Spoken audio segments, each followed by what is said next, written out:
कितने ही लोगों ने जगाने की कोशिश की है, तुम जागते नहीं।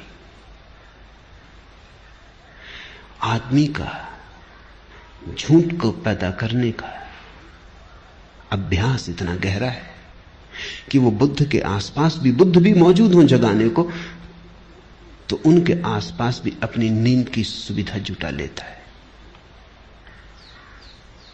बुद्ध जगाते हैं, तुम उनके जगाने की चेष्टा को भी नशा बना लेते हो। तुम हर चीज में से शराब निकाल लेते हो। ऐसी कोई चीज नहीं है जिसमें से तुम शराब ना निकाल लो। इसलिए तो बुद्ध आते हैं, चले जाते हैं, बुद्ध पुरुष पैदा होते हैं, विदा हो जाते। तुम अपनी जगह अडिग खड़े रहते, तुम अपने झूठ से हटते नहीं। शायद बुद्ध पुरुषों ने जो कहा उसको भी तुम अपने झूठ में सम्मिलित कर लेते हो। क्या है तुम्हारे झूठ का राज? अहंकार। अहंकार सरासर झूठ है। ऐसी कोई चीज कहीं है नहीं। तुम हो नहीं, सिर्फ एक भ्रांति हो।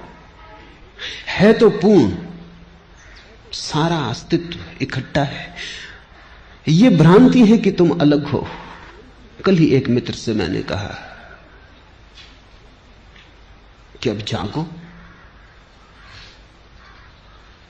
तो उन्होंने कहा कि कोशिश बहुत करता हूं,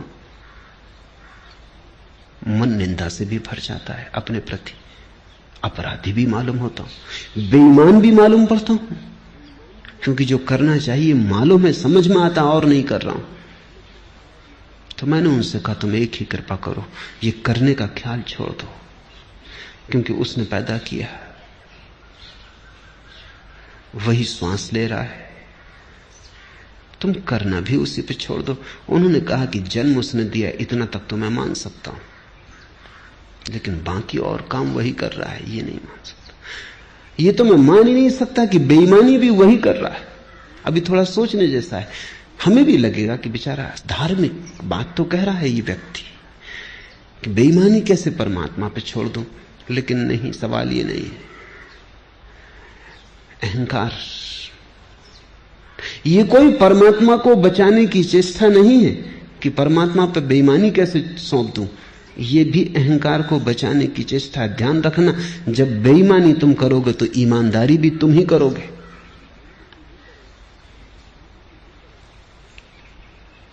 लेकिन जब जन्म भी तुम्हारा अपना नहीं है और मौत भी तुम्हारी अपनी नहीं है, तो दोनों के बीच में तुम्हारा अपना कुछ कैसे हो सकता है? जब दोनों छोर पर आए, जब जन्म के पहले कोई और के हाथ में तुम हो, मौत के बाद किसी और के हाथ में, तो ये बीच की थोड़ी सी जो घड़ियां हैं, इनमें तुम अपने को सोच लेते हो अपने हाथ में, वही भ्रांति हो जाती है। वही अहंकार तुम्हें जगने नहीं देता। वही अहंकार सोने की नई तरकीबें व्यवस्थाएं खोज लेता है। इसलिए बुद्ध पुरुष आते हैं, उनके तीर ठीक तरकस से तुम्हारे हृदय की तरफ निकलते, पर तुम बचा जाते हो। हजारों खिज्र पैदा कर चुकी है नस्ल आदम की। आदमी ने कितने बुद्ध पुरुष पैदा किए, हजारों खिज्र, पैगंबर, तीर्थंकर, हजारों खिज्र पैदा कर चुकी है नस्ल आदम की। ये सब तस्लीम, लेकिन आदमी अब तक भटकता है। ये सब तस्लीम, ये सब स्वीकार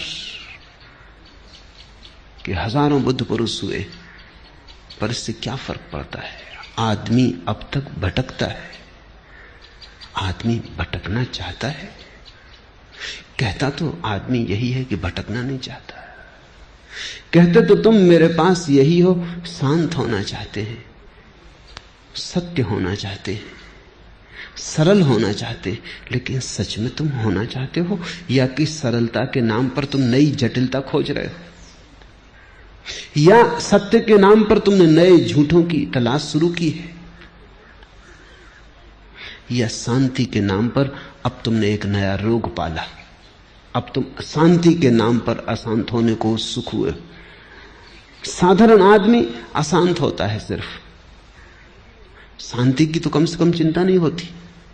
अब तुम शांति के लिए भी चिंतित हो। पुरानी अशांति तो बरकरार, अब तुम और धन करोगे, उसमें गुणनफल करोगे। अब तुम कहोगे कि शांति भी चाहिए, अब एक नई अशांति जुड़ी कि शांति नहीं।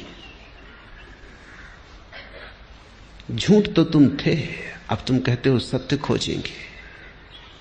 अब तुम सत्य के नाम पर कुछ नए झूठ ईजाद करोगे, स्वर्ग के, मोक्ष के, नरक के, परमात्मा के, आकाश के। मंदिरों में जाओ, स्वर्गों के नक्शे टंगे,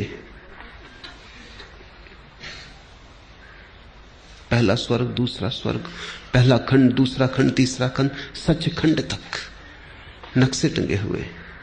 आदमी की मूढ़ता की कोई सीमा है, कोई अंत है? अपने घर का भी नक्शा भी तुमसे बनेगा नहीं। अपना भी नक्शा तुम बना ना सकोगे कि तुम क्या हो, कहां हो, कौन हो। तुमने स्वर्ग के नक्शे बना लिए।